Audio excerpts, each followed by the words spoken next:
Buenos días, familia, ¿cómo están? Ya con sueñito.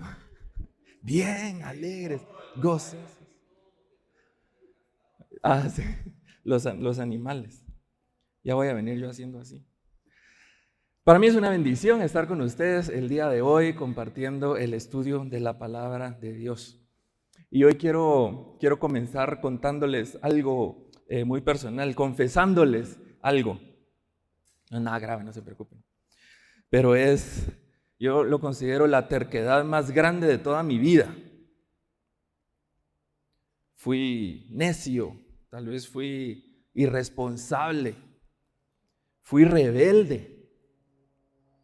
Mis papás tenían razón. Mi esposa tenía razón. Y yo no les hice caso. Y creo que muchos acá que me conocen desde niño también me lo dijeron y no les hice caso. ¿Quieren saber qué es? Solo mi mamá quiere saber qué es. ¿Seguros que quieren saber qué es? Sí. Estoy generando expectativas y creando tensión para asegurarme que me prestan atención. Eso que tenía que hacer, que nunca hice, que me dijeron mis papás, me dijo mi esposa, me dijeron mis amigos que era bueno que hiciera y que no hice, era ejercicio. Sí. Desde pequeño no me gusta hacer nada de actividad física, nunca hice ningún deporte, no fui al gimnasio. En las clases de física en el colegio hacía el mínimo, la saqué retrasada un par de años, no son mentiras. En realidad no entiendo cómo nunca reprobé ese curso porque no hacía nada. Y muchos trataban de convencerme y me decían, es bueno para la salud, vas a tener más energías. A las chicas les gustan los chicos musculosos. ¿Verdad que no, mi amor? Y ninguna de esas razones me convenció. Hasta ahora. Ahí yo esperaba que aplaudieran, no son mentiras. ¿Quieren saber qué fue lo que me convenció? ¿Quieren saber? No son mentiras. Hace un par de meses me diagnosticaron con apnea del sueño. Esta es una condición que hace que no respire bien durante la noche. A mí siempre me ha costado mucho levantarme en las mañanas y durante el día me la paso cansado, agotado. Después de comer, más cuando como rico, un buen almuerzo, me da mucho sueño. Yo pensaba que era normal, que así era yo, que me iba a tocar aguantarme. Pero resulta que tenía que ver con una condición médica. Y la causa principal era el sobrepeso, por no hacer ejercicio. Tenían razón. Ahora, ¿por qué les estoy contando todo esto y por qué estoy confesando aquí?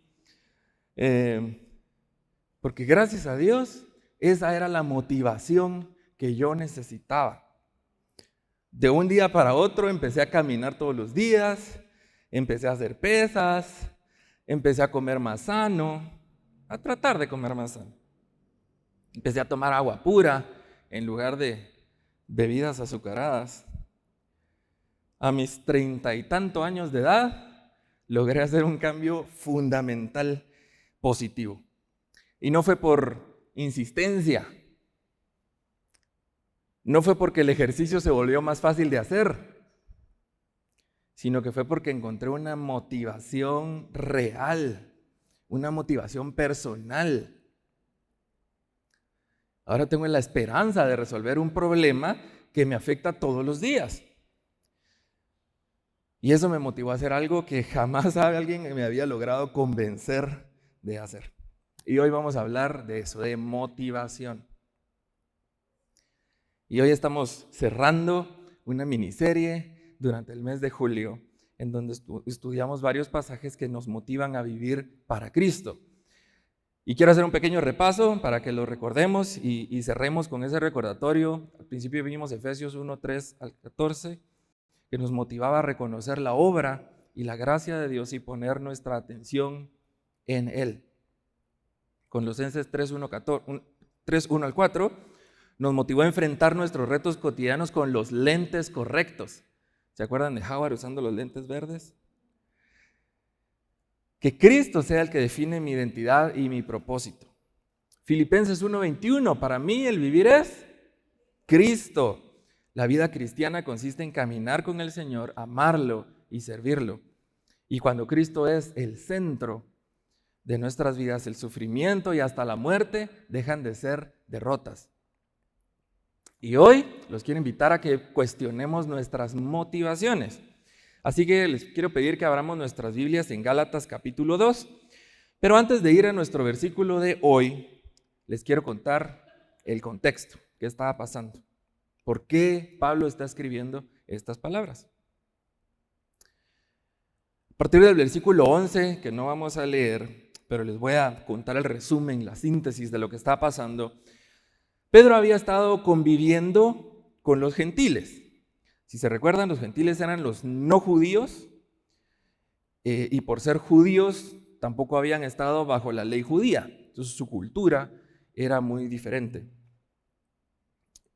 Muy en específico, los gentiles no compartían las restricciones alimenticias de los judíos ni sus rituales. Hasta ahora todo bien. Jesús había dejado muy claro que el evangelio era tanto para los judíos como para los no judíos, los gentiles. Que cumplir la ley judía no era un requisito para ser un cristiano, ni un requisito para ser salvos. Y Pedro mismo había estado predicando esto. Y ahora se cuenta que solía comer y convivir con los cristianos gentiles. El problema ocurre cuando aparecen en la escena cierto grupo de judíos conservadores, muy aferrados a la ley. Y Pedro poco a poco empieza a alejarse de los gentiles. Y dice esta narración que era porque les tenía miedo. Temía lo que pensarían y lo que dirían los que todavía estaban siguiendo esas tradiciones judías. Y eventualmente los demás judíos que también habían estado conviviendo con los gentiles, ¿qué creen que hicieron? También siguieron el ejemplo de Pedro y se empezaron a apartar de los cristianos gentiles. Y Pablo usa una palabra bien fuerte, dice esto es hipocresía. Porque Pedro sabía que la salvación no es por la ley y él mismo lo había estado predicando. Él mismo había visto cómo Jesús aceptó a los gentiles y nunca les pidió que siguieran las costumbres y las leyes judías. Pero en ese momento su comportamiento, el comportamiento de Pedro y el ejemplo que le estaba dando, decían lo contrario. Él estaba actuando como si la ley todavía definiera quién estaba bien con Dios y quién no. Y había estado contagiando esto a los demás por la reputación y el liderazgo que él tenía en esa comunidad. Y entonces Pablo amonesta fuertemente a Pedro. Y el pasaje que vamos a estudiar hoy es parte de esa respuesta. Versículo 20, lo vamos a ver en pantalla. Leo de la versión Reina Valera 60. Con Cristo estoy juntamente crucificado y ya no vivo yo, mas vive Cristo en mí. Y lo que ahora vivo en la carne, lo vivo en la fe del Hijo de Dios, el cual me amó y se entregó a sí mismo por mí. Creo que casi todos conocemos este versículo, lo recordamos hoy en el tiempo de alabanza. Empieza con una afirmación muy interesante, porque sabemos que Pablo no fue crucificado literalmente, pero dice, con Cristo estoy juntamente crucificado. Es más, sabemos que Pablo en realidad nunca conoció a Jesús en persona, nunca se topó con él durante el tiempo de su ministerio. Pablo conoció a Cristo después de su muerte y después de su resurrección. Y obviamente Pablo en este momento estaba vivo, él estaba escribiendo la carta a los Gálatas. Entonces, ¿qué quería decir Pablo? al decir que estaba crucificado juntamente con Cristo. ¿Y qué tiene que ver esto con la situación de Pedro? Porque él está respondiendo a Pedro con esta afirmación. Y es que Pedro estaba intentando vivir conforme a la ley. Pero en realidad la ley de Dios establece un estándar de perfección que ninguno somos capaces de cumplir. Todos sin excepción hemos fallado a ese estándar. También es muy claro que la consecuencia de no vivir conforme a esa ley era la muerte. Pablo lo menciona varias veces en sus cartas. Dice, la paga del pecado es muerte. Y acá probablemente ya tal vez van a tener una idea de por dónde va el asunto, porque esto se trata del Evangelio. Esta es la solución a esta situación de Pedro, es esa buena noticia, que sabemos que por fe en Cristo somos salvos de esa condena que nos imponía la ley. Pero la razón por la que estoy explicando esto nuevamente y en detalle es porque Pedro también conocía el Evangelio. Él conocía la buena noticia. Pedro predicaba el Evangelio, enseñaba a los demás acerca de estas verdades y aún así lo encuentran acá cometiendo errores que daban a entender que no estaba entendiendo por completo ese mensaje de salvación. Así que esto es lo que le recuerda a Pablo. Sabemos que todos hemos pecado y hemos sido condenados a muerte. Y también sabemos que Dios es justo. Y un Dios justo no puede simplemente ignorar su ley. Y no puede ignorar esa sentencia a muerte. Y así como podemos estar seguros de que Dios cumple su palabra cuando se trata de promesas, de las cosas buenas, también debemos estar seguros que Dios cumple su palabra cuando se trata de consecuencias, de juicio.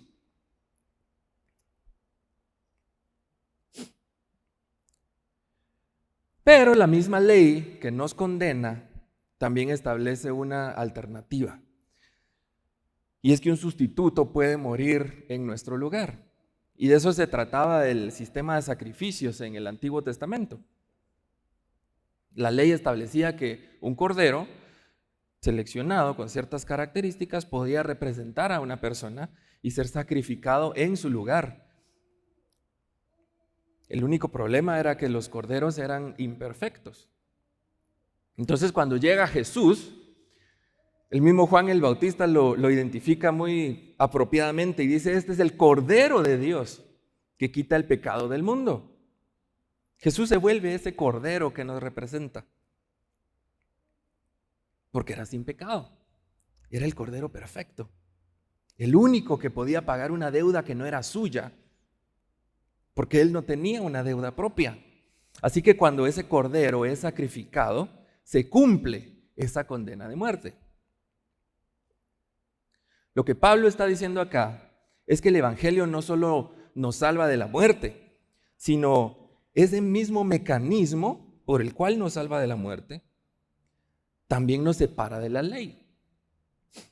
Porque la ley no aplica para alguien que ya ha muerto.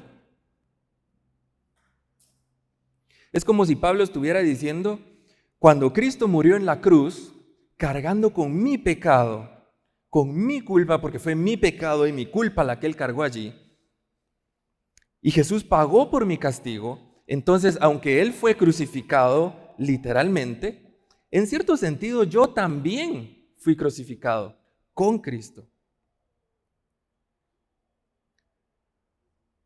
Así que cuando Dios me ve, Él ya no ve mi pecado, Él ve a Cristo crucificado. Con Cristo estoy juntamente crucificado.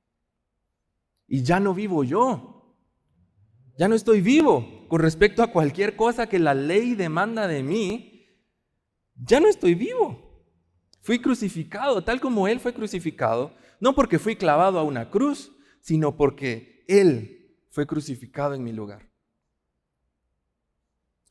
Entonces podríamos decir que si ya somos libres de los efectos de la ley de Dios y de la ley de los judíos.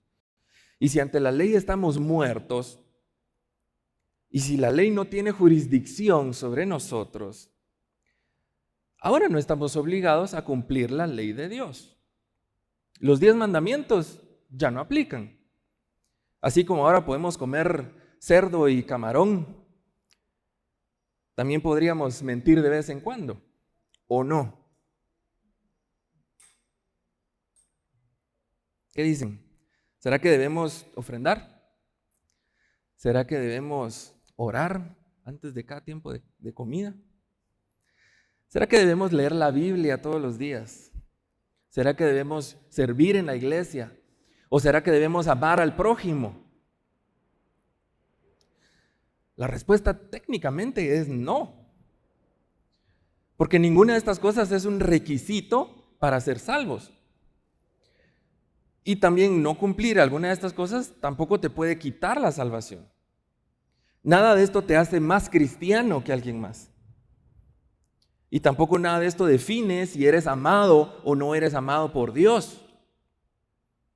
No existe ninguna lista de cosas que si las hacemos, si las cumplimos, Dios nos quiere más, y si no las cumplimos, Dios nos quiere menos. Y yo sé que esto tal vez suena mal, suena incómodo, pero eso es exactamente lo que Pablo está argumentando acá y en el resto de esta respuesta que le da Pablo. El único problema es que si nos quedamos con esto nada más, sería un argumento incompleto. Y por eso Pablo continúa. Pablo lo sabe, este es un tema central en muchas de sus cartas.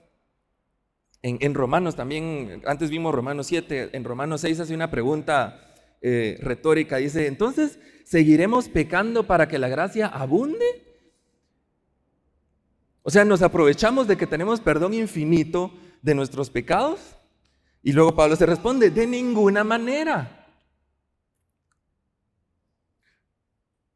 Ahora, Pablo no se está contradiciendo.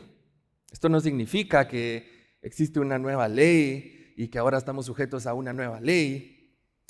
No había una letra chiquita en el contrato de salvación. La razón está en el resto del argumento de Pablo. Dice, con Cristo estoy juntamente crucificado y ya no vivo yo, mas vive Cristo en mí.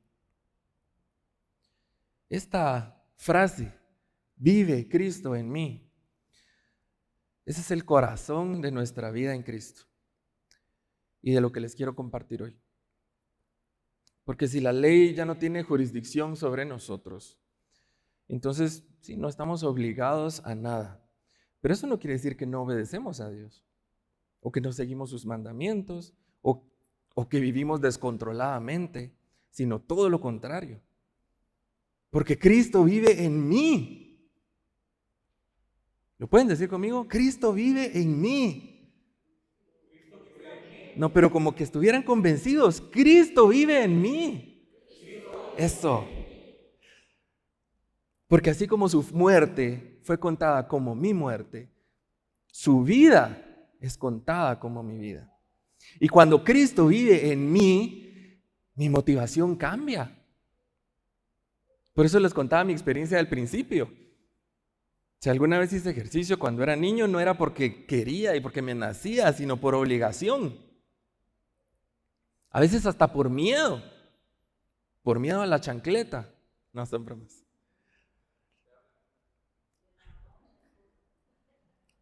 Ahora, mi ejemplo no es tampoco muy perfecto para este caso porque al final mi motivación resultó siendo lógica. Pues había una condición médica que al mejorar, pues, que al hacer ejercicio iba a mejorar. Y me motiva el querer resolver esta condición médica. Esa es una decisión lógica.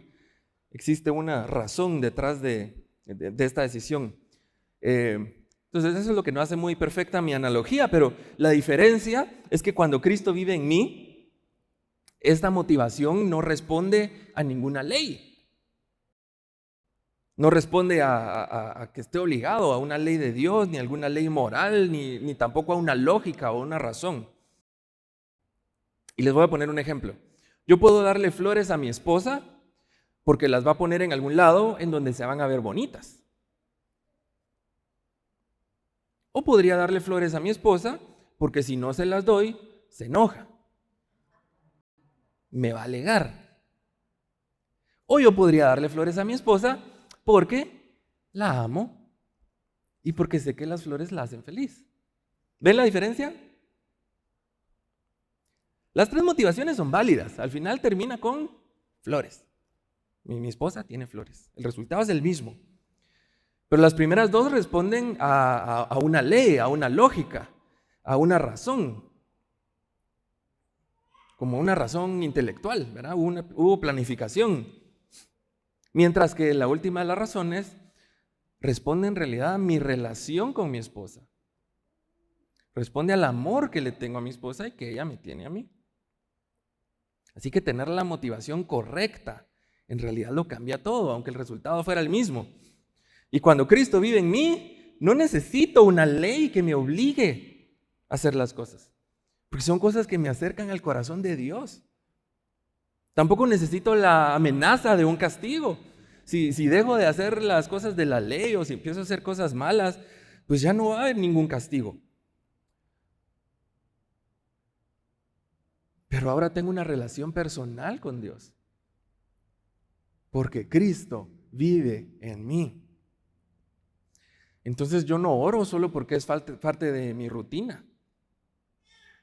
No oro porque si no oro me va a pasar algo malo, sino que oro porque amo a Dios, porque quiero pasar tiempo con Dios. Yo no amo a mi prójimo porque hay un mandamiento que me dice que yo ame a mi prójimo. Tampoco amo a mi prójimo porque Dios me va a bendecir a cambio, sino lo hago porque amar refleja el amor que Dios tiene para mí, refleja mi relación con Él. Yo no sirvo en la iglesia porque me toca o porque me pidieron favor, ni porque si no lo hago yo, entonces ¿quién lo va a hacer? Sino yo sirvo en la iglesia porque Dios me ha dado habilidades, me ha dado recursos con el propósito de ponerlos a su servicio. Por cierto, quiero hacer un pequeño paréntesis sobre esto. Hace un par de semanas tuvimos nuestro retiro anual con el Ministerio de Alabanza y esta fue una de las cosas que mencionamos. Y quiero compartir ese reto también con todos los demás, con todos ustedes. Y quiero que eliminemos de nuestro vocabulario la frase "me toca". Cuando hablamos de servicio en la iglesia, nunca deberíamos decir "me toca". Estamos acostumbrados a decir "me toca", o estamos acostumbrados a decir "te toca". ¿Cuándo te toca tocar en la alabanza? Me toca instalar las cámaras el domingo en la iglesia. Me toca traer la refacción. O peor, espero que no digamos "me toca ir a la iglesia". Yo sé que no necesariamente, y no todo el tiempo lo decimos con esa intención, pero tenemos que reconocer que nuestra motivación viene de nuestra relación con Dios. Viene de amar a Dios y de reconocer su voluntad en mi vida. Así que la próxima vez que digas o que tengas el impulso de decir "me toca algo en la iglesia", es una buena oportunidad para evaluar tu motivación y reflejemos esa motivación en nuestro vocabulario. Gracias a Dios porque tenemos la oportunidad y el privilegio de servir en la iglesia de forma voluntaria. Ahora, espero que esté quedando claro que sí debemos seguir orando, sí debemos seguir ofrendando, sí debemos seguir sirviendo, nada de eso cambia. Pero la razón por la que la hacemos, aunque el resultado fuera el mismo, no es por miedo a una ley, ni es para ganar el favor de Dios. La razón por la que vivo para Cristo es porque Cristo vive en mí. Fíjense que habrá domingos donde habemos bastantes músicos, por ejemplo, bastantes cantantes en el tiempo de alabanza. Y hay otros donde van a haber poquitos. Hoy casi es uno de esos domingos. Algún otro domingo podría haber solo una persona cantando, solo una persona en el piano. Otro domingo hasta instrumentos repetidos hemos tenido. Y esto es intencional. No es porque así lo planifiquemos, ni tampoco tiene que ver con la dirección musical. Esto es porque el servicio cada semana es voluntario. Nosotros motivamos en el ministerio, motivamos a todos a comprometerse a participar de forma voluntaria, hacerlo en oración, respondiendo a su relación individual con Dios. No tiene nada que ver que si las personas están bien o mal con su relación con Dios o con su motivación, porque tal vez simplemente no estaban disponibles o están sirviendo de otra forma. Y honestamente no tengo idea ni me corresponde juzgar eso. Pero el punto que quiero hacer es que nadie está acá porque los obligamos. Nadie está acá porque está haciendo un favor. De forma similar, va a haber domingos en los que va a haber una refa bien rica allá afuera esperándonos después del servicio. Y a veces va a haber poquito, también rico, pero poquito. A veces vamos a ver una persona aquí corriendo de un lado para otro durante el servicio o antes durante el ensayo, haciendo un montón de cosas. Otros domingos vamos a ver la misma persona más relajada. No estoy diciendo que una esté bien y la otra esté mal. Lo menciono para que todos sepamos que en la iglesia tenemos muchas oportunidades de servicio. Y nuestra relación con Dios, individual, personal, es la que debe motivarnos a tomarlas o a no tomarlas. Porque cuando Cristo vive en mí, mi motivación cambia. Ya no hago las cosas porque debo, sino porque quiero, porque tengo un deseo real. Ahora, aquí hay otro matiz importante que quiero que entendamos. Esto no significa que a partir de hoy siempre vamos a sentir un deseo irresistible de orar, un deseo irresistible de ofrendar o de servir. El mismo Pablo que está escribiendo acá, Cristo vive en mí y todas estas cosas, también escribe en otra de sus cartas, no hago el bien que quiero, sino el mal que no quiero, eso hago. Tampoco se está contradiciendo. Lo que pasa es que Cristo viva en mí no quiere decir que nunca vamos a fallar o que nunca vamos a pecar tampoco. Pero sí significa que cuando fallemos o cuando no hagamos alguna de estas cosas que sabemos que debemos hacer, el Espíritu de Dios que vive en nosotros nos dice, esto no está bien. Existe un dolor real cuando nos alejamos del corazón de Dios. Pero no hay una condena, no hay un castigo. Puedes estar seguro que Dios te ama. Dios te va a recibir de vuelta. No con juicio, sino con misericordia, con amor. Y les quiero compartir otra pequeña anécdota personal. Como muchos de ustedes saben, vengo de una familia musical. Mis papás son músicos. La música siempre ha sido parte de nuestras vidas en familia. Desde pequeño tomé clases de música, de piano. Todavía recuerdo con mucho cariño el día que mi papá me llevó aquí al centro comercial Montúfar, a una tienda que se llamaba Magno. Y ahí me compró mi primer pianito, era un tecladito Yamaha. Y guardo ese recuerdo con mucho cariño, porque disfrutaba mucho de tocar el piano.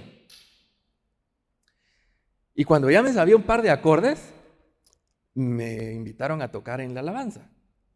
Y digo, me invitaron por ser respetuoso, porque en realidad me pusieron a tocar. Y yo lo hacía pues bien, decentemente bien. Pero la realidad, y siendo muy honesto conmigo mismo y con ustedes, durante muchos años toqué por obligación. Hacía el mínimo esfuerzo necesario. Y recuerdo con mucha vergüenza, muchas veces en los ensayos me ponía necio. Y mis papás me corregían, me intentaban corregirme, intentaban motivarme a aprender cosas nuevas, pero yo no tenía la motivación correcta. Hasta que un día finalmente entendí. Y no lo entendí mientras estaba tocando, mientras me corregían, ni en algún ensayo. Lo entendí mientras oraba. El Señor me ayudó a entender que Él me había dado un talento y una oportunidad de usar ese talento para servirle. Y entonces esto dejó de ser una obligación. Ya no era un hijo obedeciendo a sus papás. Ya era una respuesta a un llamado de Dios. Y ahí todo cambió, ahí fue cuando empecé a tratar de aprender más cosas, traté de aprender técnicas nuevas, aprender diferentes ritmos, cómo tocar mejor también en una banda con otros instrumentos. Le empecé a preguntar a otros músicos, empecé a leer sobre música, sobre adoración, sobre alabanza. Y esto no fue porque alguien me dijo que tenía que hacerlo, sino porque ya tenía el deseo de servir mejor. Porque había entendido, después de entender el amor de Dios, tenía ese deseo de responder con lo mejor. Ya no era solo hacer lo suficientemente necesario para cumplir la obligación. Tenía una motivación real. No porque tuviera sentido, no porque iba a recibir algo a cambio. Era Cristo viviendo en mí. Y así es como Pablo termina este versículo. Dice, lo que ahora vivo en la carne, lo vivo en la fe del Hijo de Dios, el cual me amó y se entregó a sí mismo por mí. Lo que hacemos, cómo vivimos, responde a nuestra fe en Cristo, a su amor, a su gracia. Y no por miedo a un castigo, no por obligación religiosa, no por lo que van a decir los demás, que tal vez son más tradicionales, no por culpa, sino por amor. Pablo termina con estas palabras que son muy personales, muy íntimas. Cristo me amó. Cristo se entregó a sí mismo por mí. No lo dice con egoísmo, sino que porque el evangelio es algo muy personal. Cristo murió por mí, específicamente, intencionalmente, por mí. Y Cristo murió por ti, individualmente, específicamente, intencionalmente. Trata de recordar algo que tal vez alguna vez alguien hizo algo bueno por ti. Alguien hizo algo amable, algo generoso por ti. Y recordá cuál fue tu reacción. Probablemente te sentiste agradecido. Probablemente empezaste a ver diferente a esta persona. Y tú también respondiste y empezaste a ser más amable con esa persona. No por obligación, sino porque ahora te nacía. Pues algo así es lo que Pablo está tratando de explicar acá, pero en otra dimensión. Dice, Cristo me amó, se entregó por mí. Ese amor inigualable. Esa es mi motivación para hacer las cosas. No es una ley, no es el miedo, alguna consecuencia. Cristo que me amó hasta la muerte. Pedro conocía el evangelio, lo predicaba. Sabía que la salvación es por fe, por gracia, no por cumplir la ley. Pero en la práctica, en su día a día, él seguía actuando como si todavía le tuviera miedo a la ley. Se separó de los gentiles por miedo. Y esto no era pecado, no era algo malo, pero lo estaba haciendo por la razón equivocada. Y Pablo no le dice que tiene que empezar a hacer algo nuevo o tiene que dejar de hacer algo de lo que está haciendo. Lo que le está tratando de decir es, ya moriste. Tú y yo ya no estamos bajo la condena de la ley. Deja de actuar como si todavía estuvieras sentenciado. Este mes estuvimos aprendiendo qué significa vivir para Cristo. Poner la mirada en las cosas de arriba, reordenar nuestras prioridades, hacer de Cristo nuestro tesoro y nuestra victoria. Pero Pablo nos está recordando de dónde viene esa motivación. Él no dice vivo para Cristo, dice vive Cristo en mí. ¿Sí ven la diferencia entre las dos frases? Si digo vivo para Cristo, yo soy el sujeto, yo estoy haciendo, yo me estoy esforzando. Que no tiene nada de malo. Pero si digo Cristo vive en mí, Él es el sujeto.